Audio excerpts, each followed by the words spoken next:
اب میں آپ کے سامنے ایک بات بس مختصر رکھ دیتا ہوں. وہ جو اللہ ہے جس کو ہم نے مانا ہے, اس کو خالق مانا ہے یا نہیں؟ ہمیں کس نے پیدا کیا؟ بھگوان نے یا اللہ نے؟ سب کو نا اسی نے پیدا کیا, سب کو آدم اور اس سے پیدا کیا. تو مخلوق ہی, مخلوق ہونے کی حیثیت سے ایک طرف اس کے غلام ہیں, دوسری طرف آپس میں سب برابر ہیں. انو عباد اللہ ہے اخوانا, آپس میں بھائی بن کے اللہ کے بندے بنو. لہذا یہ جو اوپر نیچے حقوق کا تصور ہوتا ہے نا, کوئی پیدائشی آنا و عرفہ اور کوئی پیدائشی گھٹیا, خاتمہ ہو گیا نہیں. سماجی نظام اس پہ بنے گا. اسلام کا سماجی نظام اونچ نیچ کے تصورات جو بھی ہوتے ہیں, جیسے برہمنوں میں ہیں شودر اور برہمن, یہ سارے ختم. سیکولرزم یہاں تک پہنچ گیا ہے, وہ آلموسٹ اسلام کے قریب آ گیا ہے. بے دینی کے باوجود یہ چیزیں آپ کو مل جائیں گی ویسٹ میں, اگرچہ کہ عمل کم ہوتا ہے. اب کالے گورے کی تقسیم امریکہ میں بھی موجود ہے, لیکن قانون کی سطح پہ انہوں نے ایکول اوبلیگیشن اور رائٹس رکھ دی ہوئے. اگلا مسئلہ ہے, جس اللہ کو ہم نے مانا ہے, خالق مان لیا ہے, مالک بھی مانتے ہیں یا نہیں مانتے؟ مالک مانتے ہیں نا. تو پھر جو کچھ میرے پاس ہے اس کی حیثیت کیا ہے؟ یہ جناب ٹوپی میں کہوں گا میری ہے, ٹھیک ہے, آپ کے سامنے میں کہہ سکتا ہوں میری ہے. آپ کے سامنے میں کہہ سکتا ہوں یہ جسم میرا ہے. آپ کے سامنے کہہ سکتا ہوں یہ زمین میری ہے, یہ پلاٹ میرا ہے, یہ کاروبار میرا ہے, یہ دولت میری ہے جو بینک میں رکھی ہوئی ہے یا تجوری میں رکھی ہوئی ہے, میری ہے. یہ آپ کے سامنے کہہ سکتا ہوں, اللہ کے سامنے نہیں کہہ سکتا. اللہ کے مقابلے میں میرے پاس امانت ہے, اصل مالک اللہ ہے, کیونکہ وہ للہ ما فی السماوات و ما فی الارض. تو اسلام کا معاشی نظام اس اصول پر کھڑا ہوگا. جی کہاں میرا جسم میری مرضی, یا تو نہ میرا مال میری مرضی نہیں تو جسم تو میری مرضی کدھر. میں ایک اپنی انگلی اپنی مرضی سے توڑ نہیں سکتا, جان اپنی میں خود لے نہیں سکتا, تو میرے جسم پر بھی کس کی مرضی؟ اللہ کی مرضی چلے گی. میری مرضی نہیں چل سکتی. میرے مال پر بھی اسی کی مرضی چلے گی. اور اگر مجھے اپنا حکمران بنا دے, تو جیسے میرے جسم پر تو مجھے اللہ نے ابھی بھی حکمران بنایا ہوا ہے, اگر میں یہاں اس کی مرضی چلاؤں گا تو حکمرانی میں بھی جو کچھ بھی میری ملکیت میں ہوگا وہ گویا اللہ کی امانت ہے میرے پاس. تو معاشی میدان میں ملکیت کے مقابلے میں امانت کا تصور آئے گا, تب توحید بنے گی. نہیں تو توحید کیوں چھٹے؟ اللہ بھی مالک میں بھی مالک, برابری ہو گئی یا نہیں ہو گئی؟ میں کوئی مالک والک نہیں, میں امین. یہ امانت چند روزہ نزد ماست, در حقیقت مالک کے ہر شے خداست. وہ اللہ جو خالق ہیں مالک ہیں, بادشاہ بھی ہے یا نہیں ہے؟ بادشاہ سیاسی تصور ہوتے ہیں نہیں, اور بادشاہ کسی دوسرے کے قانون کو مانتے؟ بادشاہ اپنی رعایا کو کہہ سکتے ہیں ٹھیک ہے تم رہو تو میرے علاقے میں, لیکن تم نے قانون دوسرے کے ملک کے پر عمل کرنا ہے.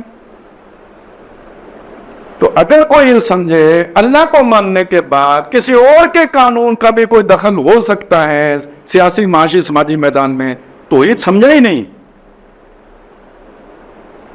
اور اتنی دفعہ قرآن مجید نے دورا کے یہ اللہ کی بادشاہی کا تصور پیش کیا ہے. ایک دفعہ میں نے گنا تھا, یہ جو لہو ملک السماوات والارض اور للہ ملک السماوات والارض جو ہے نا قرآن مجید میں 17 مرتبہ ہے. اس کے اوپر آپ دیکھیں تبارک الذی بیدہ الملک, سبحان الذی بیدہ ملکوت کل شیء, ہر شے کی بادشاہت اس کے ہاتھ میں. یعنی ٹھوکا ہے, بار بار سمجھایا ہے کہ وہ بادشاہ ہے. کیوں؟ جو اس نے شریعت دی ہے, قانون دیا ہے, یہ اس کا دین ہے. وہ بادشاہ ہے, یہ اس کا دین ہے. دین اللہ, یہ جو دین اللہ ہے یہ دین الحق ہے, کیونکہ وہ الحق بھی ہے. ذالک بان اللہ هو الحق, اس نے اپنا وائسرائے بھیجا ہے. اب میں یہ ذرا ترجمہ رسوم کا وائسرائے میں نے کر دیا, کیونکہ جیسے برطانیہ سے وائسرائے آتا تھا نا ہندوستان میں ملکہ برطانیہ کا قانون نافذ کرنے کے لیے, ایسے اللہ نے اپنا وائسرائے اپوائنٹ کیا ہے محمد رسول اللہ کو صلی اللہ علیہ وسلم. دو چیزیں لے کے آئے اللہ کے پاس سے, گائیڈنس, ایبسولوٹ گائیڈنس, القرآن الہدیٰ والذی ارسل رسولہ بالہدیٰ. نمبر 2 کوڈ آف لائف, دین الحق. اس الحق نے جو آپ کے لیے قانون ڈیفائن کیا ہے, ضابطہ بنایا ہے. اب اصل میں وہ آیا تو اس کتاب میں, اس پر عمل درآمد کیسے ہوگا, ایگزیکیوشن کیسی ہوگی, اس کی عملی تدبیر و شکل کیا بنے گی, سٹرکچر کیا بنے گا, یہ محمد رسول اللہ سکھائیں گے. یہ ہے دین حق, اس کا پورا نظام جو محمد رسول اللہ نے کر کے دکھایا. یہ دین الحق ہو گیا. اور یہ کیوں؟ کتابوں میں پڑھ کے 10 نیکیاں حاصل کرو، لِيُظْهِرَهُ عَلَى الدِّينِ كُلِّهِ، تاکہ وہ رسول صلی اللہ علیہ وسلم اس دین حق کو زندگی کے تمام گوشوں کے اوپر غالب کر. اب یہ گوشے سمجھ میں آگئے.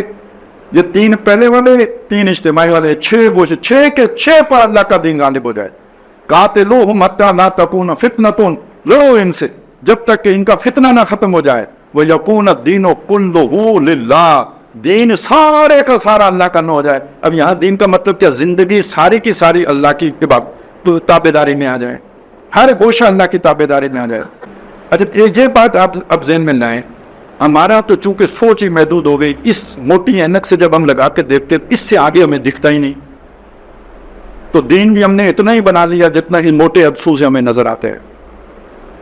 جنہوں نے یہ آنکھوں پہ یہ پٹیاں نہیں چڑھائی نا، ڈاکٹر مائیکل ہارٹ جس نے وہ کتاب لکھی ہے دی 100، اس میں سب سے اوپر رکھا ہے محمد رسول اللہ کو. مسلمان نہیں ہوا، مجبور ہو گیا، پھر بھی تک اوپر رکھا ہے. اگر دل سے عظمت کا قائل ہوتا ہے تو مسلمان ہوتا ہے، نہیں ہوا. پھر بھی عیسیٰ علیہ السلام کو اوپر نہیں رکھ سکا، حضور کو اوپر رکھا. وجہ بتائی. اکلوتی شخصیت ہے پوری تاریخ انسانی، supremely successful both in religious and secular field. یہ کون کہہ رہا ہے؟ ایک کافر کہہ رہا ہے، ایک جانکار کافر کہہ رہا ہے. محمد رسول اللہ کی شخصیت بھرپور طور پر کامیاب ہوئے ہیں آپ صلی اللہ علیہ وسلم، سیکولر فیلڈ میں بھی اور ریلیجیس فیلڈ میں بھی. یہ ان کی تقسیم ہے.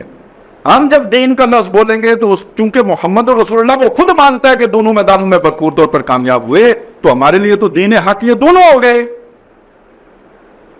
وہی بات جو میں نے پہلے کہی تھی، کسی کو ایک دشمن بھی گواہی دے رہا ہے اس کی.